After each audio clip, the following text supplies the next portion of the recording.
चतुर्थ दिवस की आप सभी को हार्दिक बधाई, हार्दिक शुभकामनाएं, हार्दिक मंगल भावनाएं। जैसे पर्युषण महापर्व का आज चौथा दिवस, ऐसे ही आप ऊपर ऊपर बढ़ते जाओ। किसमें बढ़ना है? ऊपर धन में बढ़ना है, शोहरत में बढ़ना है, इज्जत में बढ़ना है, या फिर किस में बढ़ना है? धन टेम्परेरी है, शोहरत टेम्परेरी है, इज्जत टेम्परेरी है। मेंटेन करोगे तो ये मेंटेन रहेगी, और मेंटेन नहीं करोगे तो ये मेंटेन नहीं रहेगी। तो पर्युषण महापर्व का तपोबल में आगे बढ़ना है, संयम बल में आगे बढ़ना है, साधना के बल पर आगे बढ़ना है, अपने निज स्वरूप को संवारना है। आज दिन तक खूब शीशे के अंदर आपने अपना चेहरा देखा, हर दिन तुम्हें कुछ ना कुछ अपने चेहरे पर नजर आया। क्या तुमने कभी अपने चित्त को देखा है? आपका चित्त एक ऐसा दर्पण है, वो चित्त इस समय सचित है और आपको अचित की ओर बढ़ना है। ये साधना सचित से अचित की साधना है, लौकिक से अलौकिक की ओर आपको बढ़ा रहा है, अध्यात्म की साधना है। पर्युषण कहता है नो प्रदूषण, पर्युषण कहता है नो पॉल्यूशन, नो प्रदूषण। आज तक आपने सुना होगा हवा में प्रदूषण फैलता है, जल में प्रदूषण फैलता है, थल में प्रदूषण फैलता है, लेकिन पर्युषण कहते हैं तुमने बाहर के पॉल्यूशन को तो देख लिया है, लेकिन आपके मन पर भी प्रदूषण की, पॉल्यूशन की गहरी परत चिपकती जा रही है। वो तो तभी साफ होगी जब तुम्हें होश आएगा, जब तुम जागोगे। जब जागोगे तभी सवेरा। आज तक तो तुम जागे नहीं हे आत्मन, आज तक तुम जागे नहीं, बार बार डूबते रहे, गिरते रहे, डूबते रहे। कब तक गिरोगे हे चेतन? अब तो उठ जा, सुबह हो गई है, जागरण की बेला है, सूर्य प्रकाश फैलाता जा रहा है, सूर्य इस जग को आलोकित कर रहा है। पशु और पंछी और मानव अपने अपने काम पर चल पड़े हैं, आकाश एकदम साफ है। ऐसे ही तुम्हारा मन भी एकदम साफ होना चाहिए। मन पर गहरी आंधी बरसों से चिपकी हुई है। आंधी के अंदर जो मैलापन होता है, मिट्टी होती है, धूल होती है, इस मन पर फटाफट चिपकती है। कृपया करके हे सोए हुए मानव, अब तो जाग जा, जरा साफ कर इस अंधियारे को, जरा साफ कर इस कालेपन को, जरा साफ कर इस मैलेपन को। विचारों में तुम्हारे प्रदूषण, विचारों में तुम्हारे प्रदूषण, वाणी में प्रदूषण। तुम्हारे पास बहुत कुछ है, बहुत सुंदर तुम्हें वाणी मिली है, बहुत मेलोडियस सुरीली तुम्हारी आवाज है। जरा तुम अंदर की आवाज को सुनो, वो अंदर की आवाज और भी सुरीली है, लेकिन तुम्हारे कर्मों ने तुम्हें ऐसा जकड़ा हुआ है कि तुमने वाणी का भी सदुपयोग नहीं किया। वाणी की स्थिति देखो कैसी की हुई है। जिस समय छोटा होता है बच्चा, उसकी आवाज कितनी सॉफ्ट होती है, कितनी सुरीली होती है, बड़ी मेलोडियस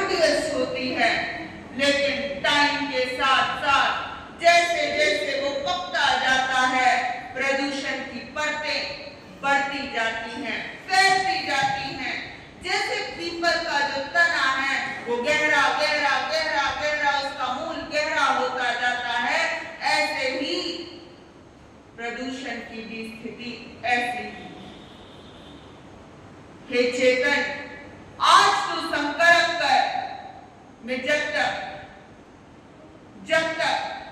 निज घर में प्रवेश नहीं कर लेता, तब तक मैं अपनी वाणी पर किसी भी प्रकार का प्रदूषण नहीं जमने दूंगा। तुम्हारा एक संकल्प तुम्हारी उड़ान भर सकता है। तुम्हारा एक संकल्प तुम्हें आकाश की ऊंचाइयों को स्पर्श करा सकता है। तुम्हारा एक संकल्प तुम्हें सिद्ध शिला तक ले जा सकता है। केवल अंदर से जागने की जरूरत है। जागरण की वेला है। कहीं सूर्य अस्ताचल की ओर ना बढ़ जाए, सूर्य डूबने की ओर ना बढ़ जाए। जब तक सूर्य है तब तक तुम चिंतन करो कि वैचारिक प्रदूषण नहीं लेकर आएंगे, विचारों पर प्रदूषण नहीं चिपकाएंगे, पर इस पॉल्यूशन नो पॉल्यूशन। हे चेतन, शरीर का मैल तूने बहुत बार साफ किया है।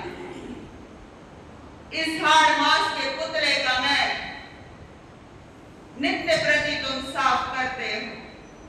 एक भी दिन ऐसा नहीं होता जब तुम साफ ना करो। कायिक प्रदूषण का हमारे विचार जो है हमारी काया पर बहुत भयंकर तरीके से प्रदूषण फैला देते हैं। हमारे विचार वाणी तो फैलाती है, विचार कोई और गहरी चीज है।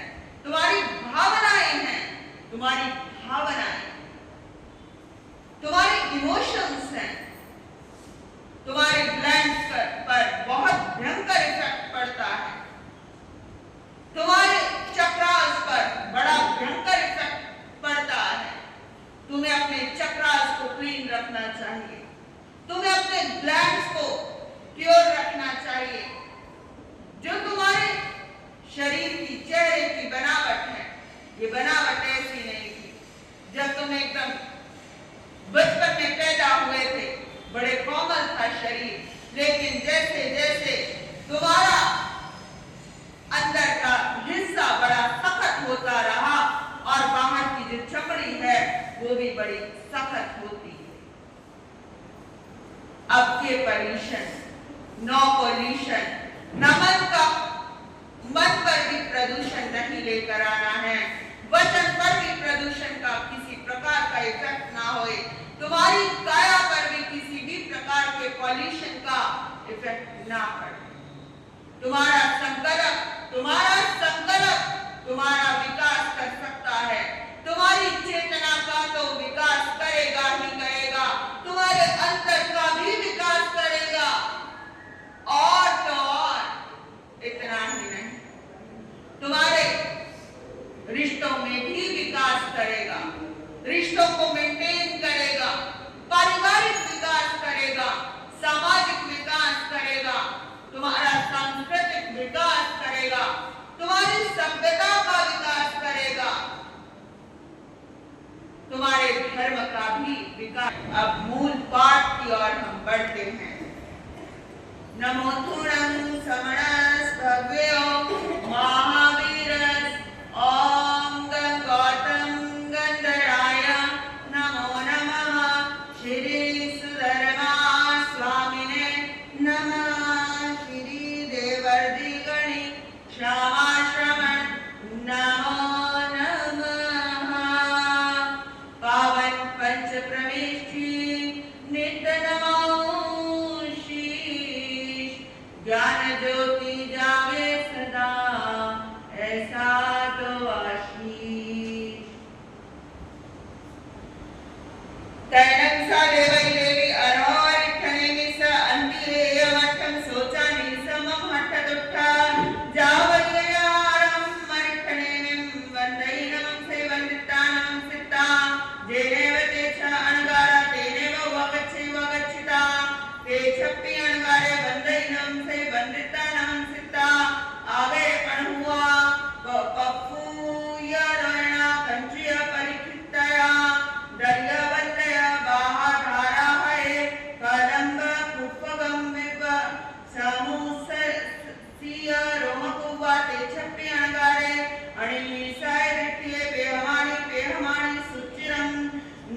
सै निरीक्षिता वंदैनं सै वंदितानं सिता जेने वरहरिठनेमि तेने वगच्छे वगच्छिता अरमरिठनेमि तिखुदो आयनं पयानं करे करिता वंदैनं सै वंदितानं सिता तामेव धन्यं जानपवरं दुरुवै दुरिता जेनेव बारवैन्यारी तेनेव वगच्छे वगच्छिता बारवैन्यारिं अनुपविश्य अनुपविश्यता जेनेव सैदिये जेनेव बाहिरिया उवट्ठाणशाला तेनेव वगच्छे वगच्छिता धमिया जानपवराव पचोरुहाई पचोरुहिता जेनेव सैवाग्गणे जेनेव सैस्याणिजे तेनेव वगच्छे वगच्छिता सेयंसी स्याणि जंसी निसियई तैणंती से देवये देविये अयम आदत्ये चिंतिये पथिये मनोगय संकप्पे समुपन्ने एवं खल्लुवं सरिसये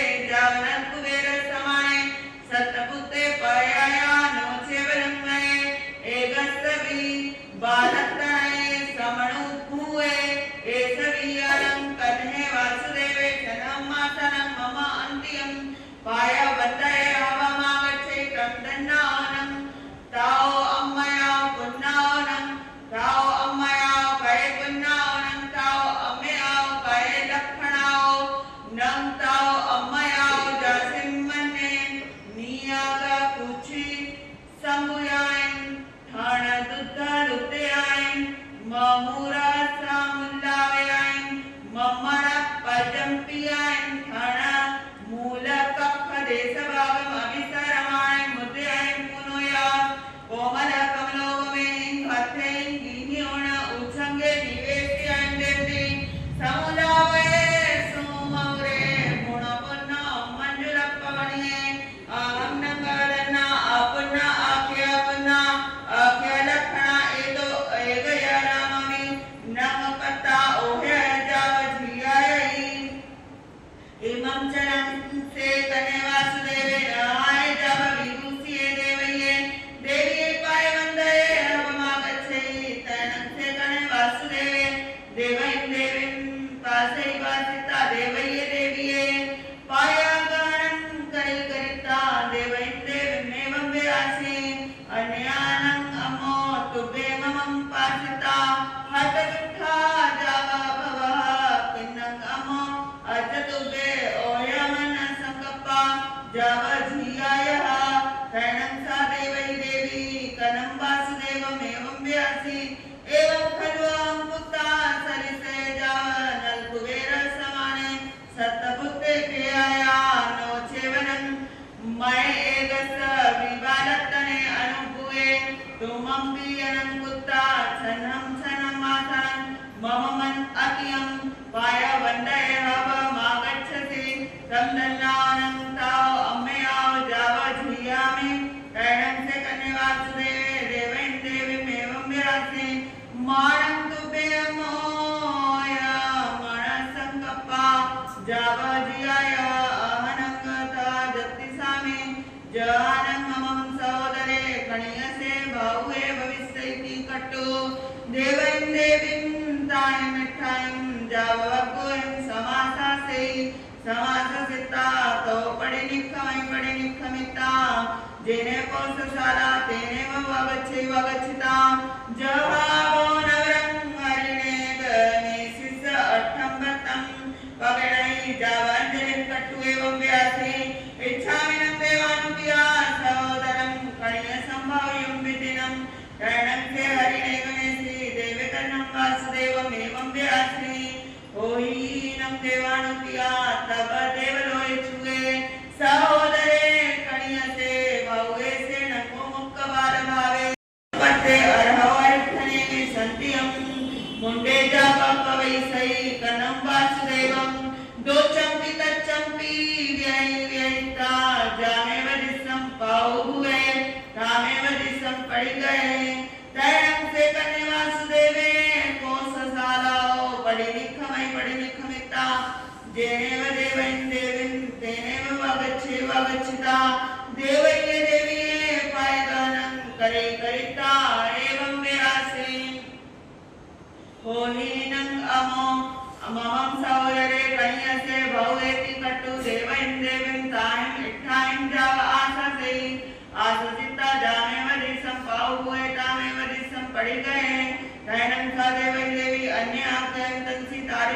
जावसियं सुमेने पासिता पड़िउता जाव पामिया हठतुट्ठा येया तंगपंगु सुवं सुवेनं परिवै तैणं सा देवै देवी नवनं मासनं पड़िकुन्नानं जासुमना रत्तबंधु दिवै लखारस सरस पारिजातक तरुण दिवायर समपभं सवर्णयं कंतं सुकुमालं जावसूरुवं ज्ञतानुसमानं दार्यं पयाया जमनं जहामेह कुमारे जावजमहानंगमं इमे दारे ज्ञातालु समाणे तमहो नंगमहा एस दारगस नामदेजे गए सुकुमारे तैणं तस दारगस अम्मा पियरो नामं करे गए सुकुमालोति से समझा में जाव अलंबोग समर्थे जाया विहोता तत्थड़ंग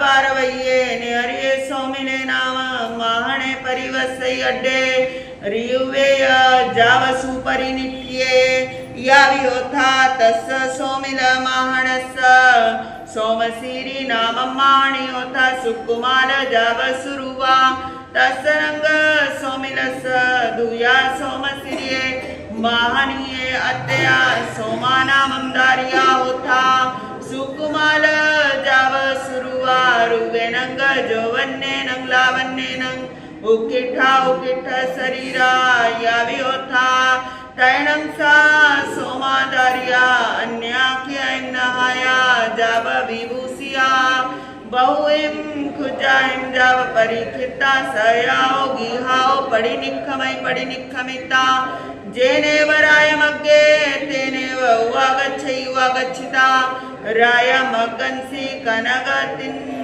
दूसैणं कीलमाणि चिट्ठई तेणं कालेणं तेणं समेनं गर्हारिठनेमी समोसडे परिसानि गया तैणं से कन्ने वासुदेवे इमी से काए लदठे समाणे नाए जाव विभूसिये गए सुकुमालेनं कुमारेनं सत्यं महत्ति खंडवर गए संकोरंट मल्लदामेनं छत्तेनं धरिजमानेनं सेयवर चामरायं उद्दुवामाणिं बारवैये निहरिये मज्जं मज्जेनं अरहो अरिठने में स्पाये वंदये निगच्छमाने सोमं दारियं पासै पासिता सोमाये दारियाये रुवेणया जोवन्नेणया लावन्नेणया जाया विम्हिये तैणं से कन्ने वासुदेवे कोडुम्बिये पुरिसा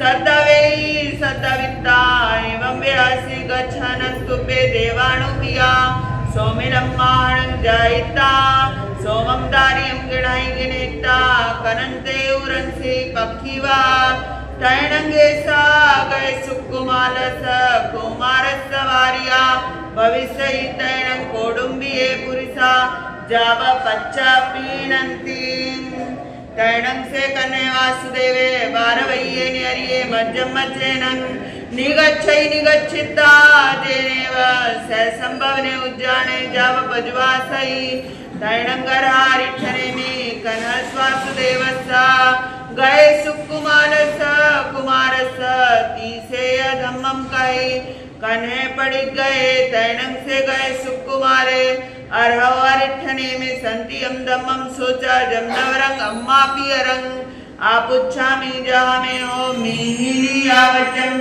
जाव बढ़िया मुझे तैणं कन्हे वासुदेवे इन्हीं से कहाय लठे समाने देनेव गए सुकुमारे कुमारे देनेव वागच्छिता गए सुकुमारं कुमारं आलिंगय आलिंगिता उच्छंगे निवेसिता एवं व्यासी तुमं सीनं ममं सहोयरे कणियसे भया तम्मानं तुमं देवानुप्रिया इयानि गर्भवरिठने मिस्सा अन्ते मुंडे जाव पप्पयानि याहनं तुमे बारवैये निहरिये मया राया विस्तेनं अभिसिंचि सामी तैणं से गए सुकुमारे कुमारे कन्हेनं वासुदेवेनं एवं बुद्धे समाने तुलसीनिये संचिट्ठये तैणं से गए सुकुमारे कुमारे कणं वासुदेवं मम्मा पियरो यदो चंपी तच्चंपी एवं व्यासी एवं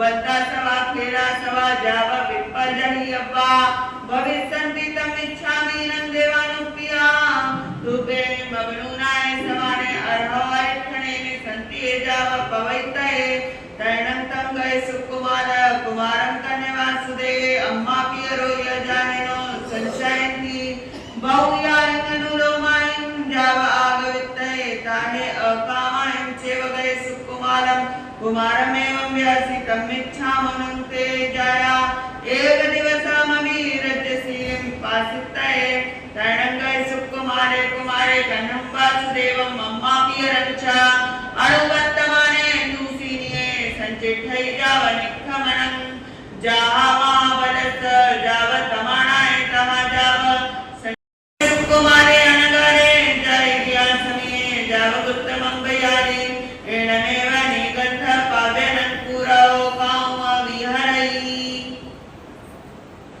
तैनं सेवै सुकुमारे अनगारे जंसेव दिवसं पावय्ये तस्सेव दिवसस्सा पूवा वरन्हाकार सम्यन्ति देने वारहारिठने तेने वो गच्छे वगच्छितारं मरिठने तिकुद्वारणं पेयहिनं करे करिता वन्दहि नामंसै वन्दिता नमसिता एवं व्यासिच्छामिनं वन्दे दुर्गेहिं अभिनुनाय समाने महाकालंसि सुसनंसि एवरायं महापडिमं उपसंपत्तितानं विहरितये अस्वं देवानुतिया महापडिबन्धन करेहा तैणं सेवै सुकुमारे अणगारे अरण्यारिठने विना अभिनुनाय समाने अरमरिठने में वन्दैनं सै वन्दितानं सिता अरमरिठने में संतिये सहसंभवना उदाना पडिनिखमिता जेने महाकाले सुसाने तेने वगच्छिता खंडिलं पडिलेहिता उचार पासवना भूमिं पडिलेहिता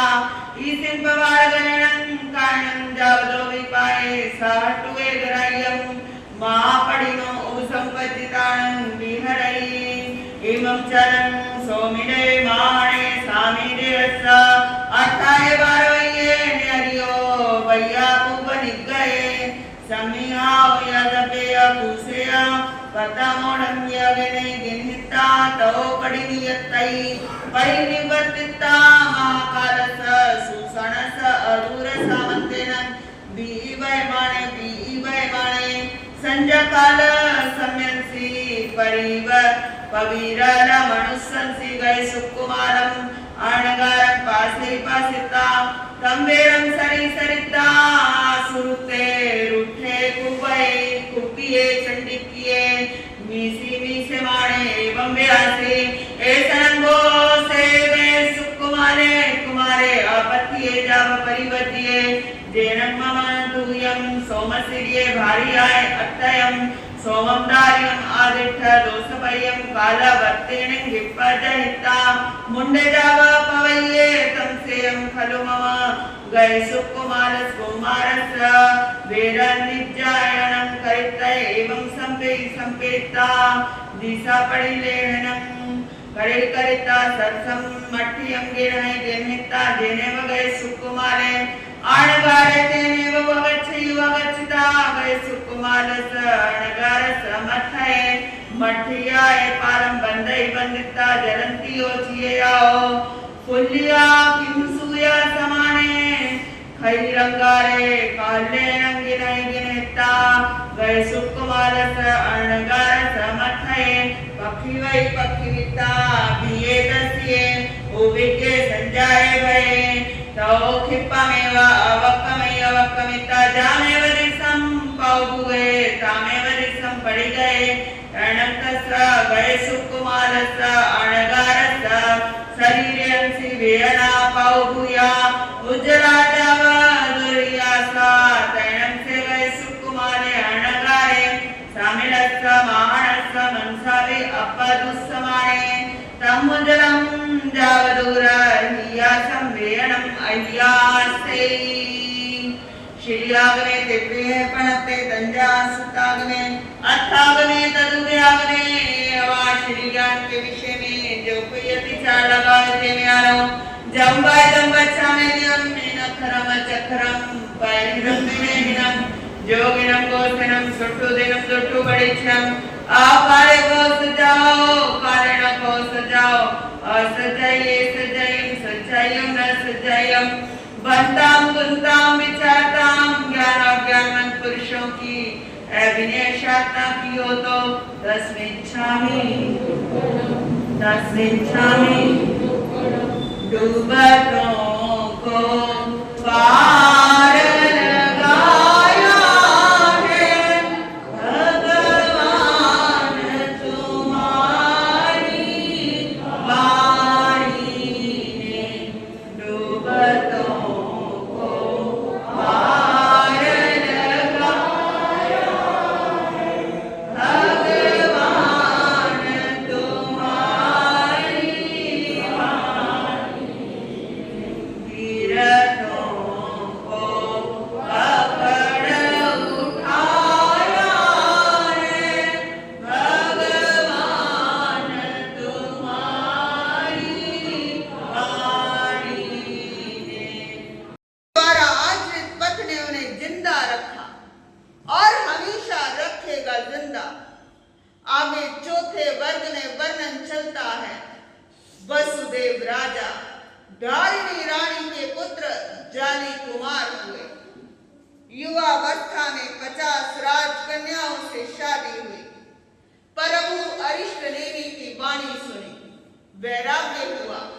16 वर्षों तक संयम पालकर अंत समय में शत्रुंजय पर्वत पर जाकर संथारा ग्रहण करके सिद्ध बुद्ध और मुक्त हुए। इसी प्रकार मयानी उव्यानी पुरुष से वीर सेन का चारित्र है। प्रद्युमन कुमार, शांब कुमार, अनिरुद्ध, सत्यनेमि, दृढ़नेमि, इनका वर्णन पहले के समान है। अब आगे वर्णन चलता है द्वारिका नगरी का। द्वारिका नगरी के बाहर त्रैवतगिरी पर्वत पर नंदनवन में प्रभु अरिष्ट ने श्री कृष्ण प्रभु के चरणों में पहुंचा, वंदना नमस्कार किया। पूछने लगे, भगवान मेरी मृत्यु कैसे होगी? भगवान ने फरमाया, तुम्हारा ही भाई जरा कुमार के हाथों होगी। श्री कृष्ण ने फिर पूछा, प्रभु 12 योजन लंबी और 9 योजन चौड़ी, क्या मेरी द्वारिका नगरी का विनाश होगा? प्रभु ने फरमाया, जो चीज दिखाई दे रही है वो शाश्वत नहीं है, जो शाश्वत नहीं है उसका विनाश संभव है। प्रभु द्वारिका का विनाश कैसे होगा? भगवान फरमा रहे हैं, हे कृष्ण शराब के कारण होगा। किसके कारण होगा? शराब के कारण होगा। फिर पूछा, कोई तो बचने का उपाय होगा? प्रभु कहते हैं, जब तक द्वारिका नगरी में आइंबिल की तपस्या करती रहेगी तब तक द्वारिका को कुछ नहीं होगा। श्री कृष्ण वापस आ गए। पूरी नगरी में ढिंडोरा पिटवाया कि प्रभु ने ऐसे ऐसे बात कही है, हर रोज हर घर में आइंबिल की तपस्या चले। श्री कृष्ण घर से चल दिए। प्रभु अरिष्ट नेमि के द्वारे मन से जो शंका जाग पई, लंदी पई हुलारे। पहुंच के अरिष्ट नेमि कोल एक सवाल सी पाया कि कदी मेरी द्वारिका नुगी जाऊगा टाया। सुन के गल कृष्ण दी प्रभु ध्यान लगाया, जो भी बीतना पाना सी ओ खोल सुनाया। तेरी द्वारिका नगरी दावी विनाश है होना, कुछ शराबी युवका नु साधु श्राप है देना। सारी गल ही खोल के श्री कृष्ण नु दसी कि मैं जान द्वारका वासियां दी जाऊगी फसी। सुन के गल प्रभु दी श्री कृष्ण जी पूछया, कोई रात दस दो प्रभु जी कि मैं जाऊगा बचिया। द्वारिका नगरी विच जदों तक आइंडल चलू ओदों तक ना द्वारिका दी नींव रत्ती वी हिल्लू। श्री कृष्ण हाथ जोड़ के वंदन प्रभु नु कीता, लेके आ गया प्रभु तो रुख नगरी दा कीता। आंधी सारी नगरी विच सी घोषणा करवाई, शराब सारी ही चुक के पहाड़ पार पहुंचाई। हर घर विच आइंदिल करन दा संदेश सी दिता, द्वारिका नगरी बचान लई दिन रात एक सी कीता। पूरी सख्ती से शराब बंद करवा दी, सारी शराब पहाड़ों पर फेंकवा दी, घर घर के अंदर आइंबिल की तपस्या शुरू हो गई। कुछ समय बीता, सारे नौजवान यादव यूं ही निठल्ले फिरने लगे। सोचा चलो वनों में चलते हैं, कुछ सैर हो जाएगी, मन बहल जाएगा। जंगलों में गए, घूमते घूमते प्यास लगी। देखो कुदरत की क्या महिमा है, जो शराब पहाड़ों पर फेंकवाई थी वो बरसात के कारण बह बह कर नीचे आ गई और एक तालाब के रूप में इकट्ठी हो गई। उन यादवों को प्यास लगी तो पानी समझ के उन्होंने क्या किया, शराब पी ली। नशा हो गया। मस्ती करते करते पर्वत की गुफा में पहुंचे। वहां द्वैपायन ऋषि तपस्या कर रहे थे, ध्यान कर रहे थे। वो युवक कहते हैं देखो ये ही हमारी द्वारिका का नाश करेगा, मारो इसे, पीटो, ये जिंदा ही नहीं रहेगा तो विनाश कैसे करेगा। ऋषि को बहुत मारा, ऋषि को बहुत क्रोध आया, मृत्यु के समीप पहुंचा दिया उस महात्मा को। ऋषि को भी गुस्सा आ गया, ओ पापियों, मैं तुम्हारा नाश कर दूंगा, तुम्हारी नगरी का भी नाश कर दूंगा। मत डिगाओ संत के शुभ ध्यान के को, फूक डालूंगा जमीन आसमान को। मत डिगाओ संत के शुभ ध्यान को, फूक डालूंगा जमीन आसमान को। तुम नशे में चूर हो, बेईमान हो, भूल बैठे धर्म और ईमान को। जहर बरसेगा, जहर बरसेगा, जहर बरसेगा, कहर भी आएगा। देखना हर और ही शमशान को, देखना हर और ही शमशान को। कुछ युवका ने कीती सलाह, गरानु जान लगे कुछ दूर चल के पैर सिखलो गए, होनी जीवे आन के सारे सिखलो गए। दिता टोए वाला मुंह सिकरा, जंगलानु जान लगने। कुछ युवका ने कीती सलाह, जंगलानु जान लगने। प्यास बुझान लई टोए वाल हो गए, पानी समझ के वो मदिरा चख हो गए। मदिरा दिता रंग अपना दिखा, साधु एक बैठा सी भक्ति चख होया। भूख सताया ओनू, लाल पीला होया, दिता पला विच शराब सुना। कुछ समय बाद नशा टहला होया, कुछ समय बाद नशा टहला होया। सारा रोना फिर कृष्ण कोल आके रोया। मुरली वाले ने दिती फटकार लगा, जंगलानु जान लगे। वो युवक ऋषि की कुपित भाषा सुनकर डर गए। श्री कृष्ण के पास पहुंचे और सारी बातें बताई। श्री कृष्ण ने उनको खूब फटकारा। फिर बलराम को लेकर ऋषि के पास पहुंचे, माफी मांगी। कृष्ण और बलराम की विनय भक्ति देखकर ऋषि कुछ प्रभावित हुए। उन्होंने कहा तुम दोनों माफी मांगने आए हो, इसलिए तुम दोनों बच जाओगे, बाकी कोई नहीं बचेगा। इतना कहकर आंखें बंद की, काल करके अग्नि कुमार देव गए। उपयोग लगाया ज्ञान में। देखो युवकों ने पीटा था, द्वारिका को जलाकर भस्म कर दूंगा, परंतु वहां तो आइंबिल की तपस्या चल रही। मौका ढूंढ रहा है द्वारिका नगरी को जलाने का। होनी तो बलवान है। एक दिन आइंबिल करना भूल गए, देवता का उपयोग लगा, अंगारे बरसाए, द्वारिका भूम भूम करके जलने लगी। श्री कृष्ण ने भगवान की वाणी याद आई श्री कृष्ण को, ये तो होना ही था। कृष्ण और बलराम महलों में पहुंचे। सोचा माता पिता को तो हम बचा ही लेंगे। रथ में बिठाया, खींचने लगे। जैसे ही द्वार पर पहुंचे वो दोनों भाई तो निकल गए, द्वार रथ पर गिरा और माता पिता उस मलबे के नीचे दब गए। कृष्ण की आंखों से अश्रुधारा बह निकली। उठते सवार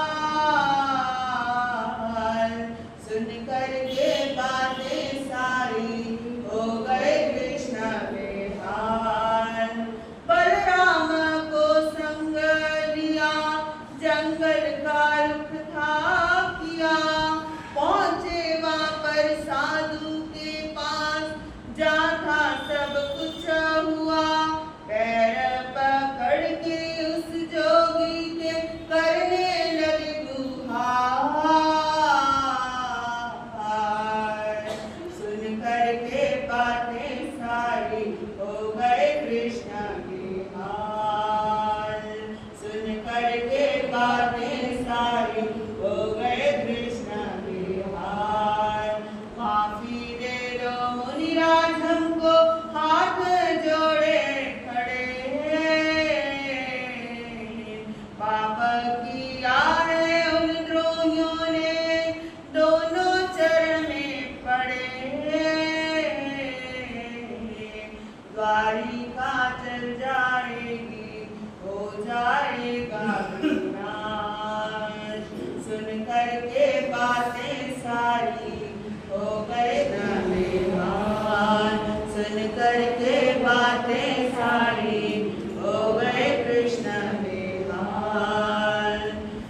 शांत हुए कुछ सुन करके सारी, पर ना कुछ हो सकेगा। निकल गया जो वचन इस मुख से, पूरा होकर रहेगा। इतना ही बस कर सकता हूँ, बच जाए तुम दोनों की जान।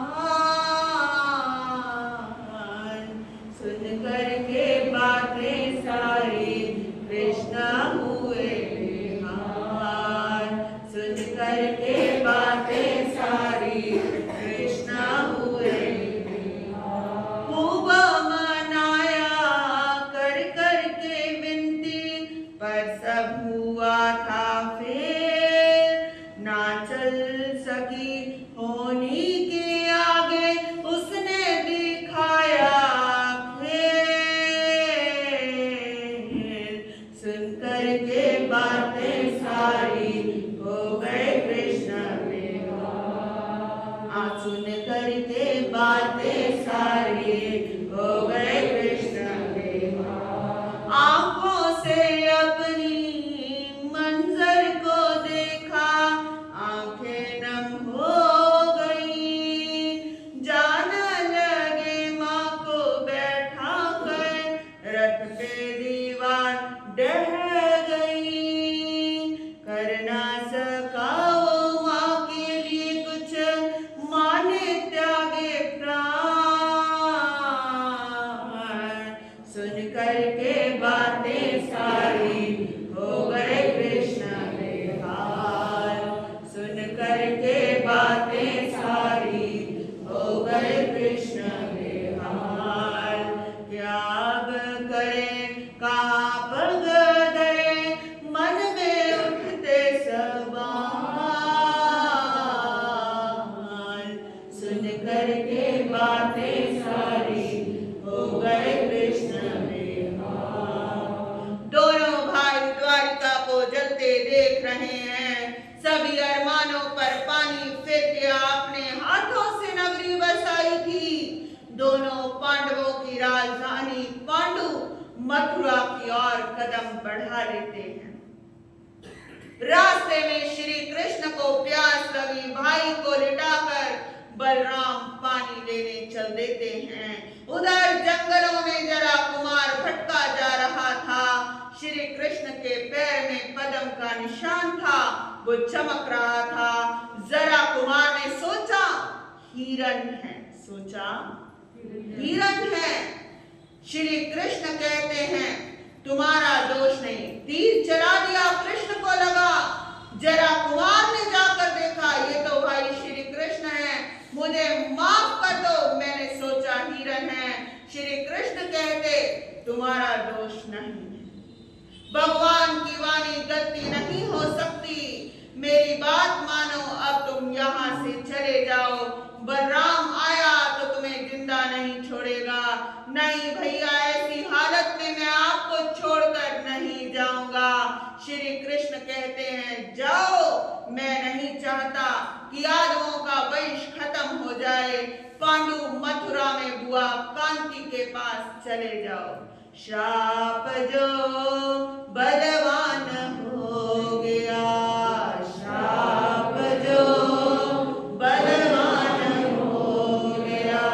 नगर वीरान, नगर वीरान, नगर वीरान हो गया। श्राप जो बलवान हो गया,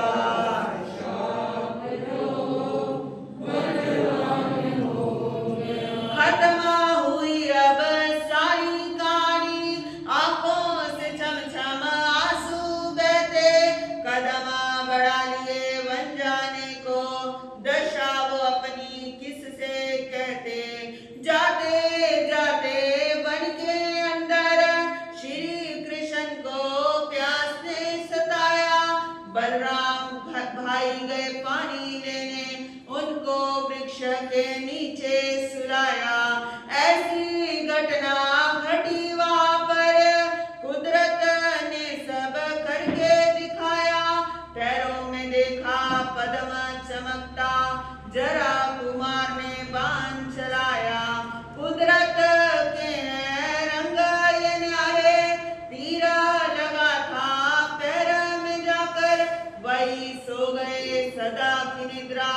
जरा कुमार ने देखा आकर, आंखें खड़ी रह गई उसकी, भाई को उसने मरते देखा।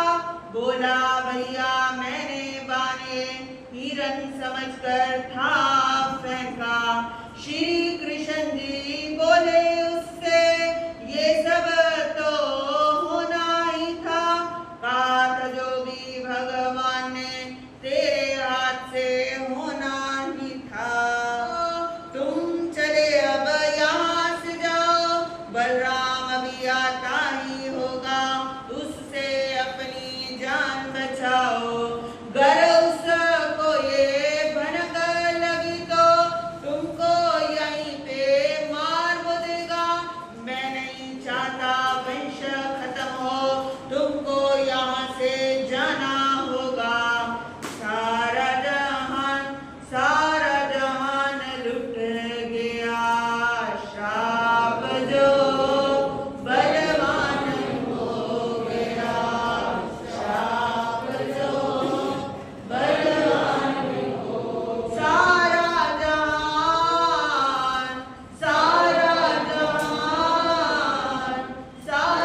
जहान लुट गया, श्राप जो बलवान हो गया, श्राप जो बलवान हो। जरा कुमार तो चले गए, श्री कृष्ण के पैर में विषभुजा तीर लगा था, इसलिए श्री कृष्ण वहीं पे काल कर गए। दुनिया वालों ने 3 खंड के राजा थे, लेकिन कर्मों की लीला कैसी, जन्म के समय कोई हंसने वाला नहीं था और मृत्यु के समय कोई रोने वाला नहीं था। पानी भी नहीं मिला, प्यासे ही दुनिया को छोड़कर चलते लगे। उधर बलराम पानी लाया पर नहीं पिया, 6 महीने तक लाश को ढोते रहे। जब पता लगा तो अंतिम क्रिया करके संत बन गए। बलराम का रूप बहुत सुंदर था, जो भी देखता बस देखता रह जाता। पानी लेकर कुछ ही पल में बलराम बांधा वापिस आया। पानी पी लो अर्ज गुजारे, भाई को अपने खूब उठाया। नहीं पता बलराम को कुछ भी, नहीं पता बलराम को कुछ भी, भाई तेरा नहीं रहा अब। सुध बुध कोई उसने अपनी, लुट गया जहान था सब। 6 महीने तक वो पूरे, कंधे पे लाश उठाकर फिरता। खूब दिखाए रंग कुदरत ने, भाई मेरा मर नहीं सकता। आखिर में वो घड़ी भी आई, जब उसके मन ने था माना। नहीं रहा भाई अब उसका, पड़ेगा अब हर फर्ज निभाना। चिता जलाकर साधु बनकर, नगरी का रुख उसने किया था। इतना सुंदर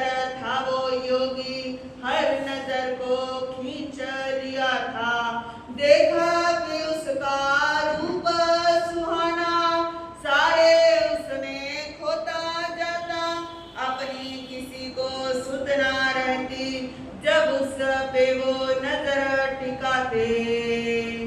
श्राप जो बलवान हो गया,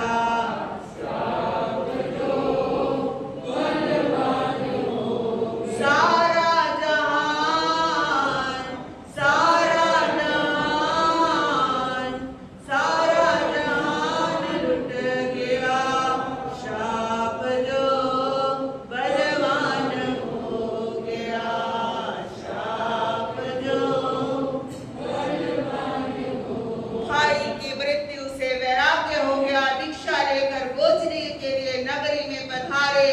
एक कुएं पर बहन पानी भर रही थी। उसका छोटा सा बच्चा उसके पास ही बैठा था। बलराम का रूप देखकर सुध बुध नहीं रही, बच्चे के गले में रस्सी बांधकर कुएं में लटकाने लगी। बलराम ने देखा, अरे बहन क्या कर रही हो, जैसे वो नींद से जागी हो। जब बलराम ने देखा मेरे रंग रूप को देखकर पाप होता है तो धिक्कार है मेरे जीवन को। अब मैं इस नगरी में नहीं आऊंगा, जंगल में ही रहूंगा। वहां कुछ खाने का अवसर लगा तो ठीक, नहीं तो तपस्या। एक लकड़हारे की पत्नी खाना लाई। एक हिरन मुनि को ले गया पेड़ की डाली के नीचे। चारों खड़े हैं, अचानक डाली टूट गई। चारों देवलोक में पधारे।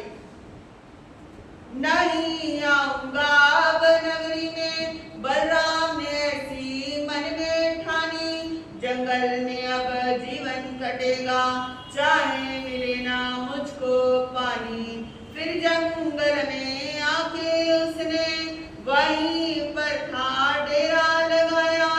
एक हिरन ने जब सब देखा उसके मन में भाव ये आया, लकड़हारे की पत्नी को भी बलराम मुनि के पास ले आया। आओ मुनिवर आहार बहरा लो। बलराम मुनि को संग ले आया।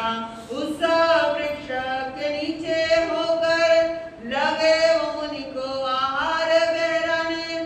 टहनी टूटकर गिरी थी उन पर, चारों वहीं देवलोक पधारे। श्राप जो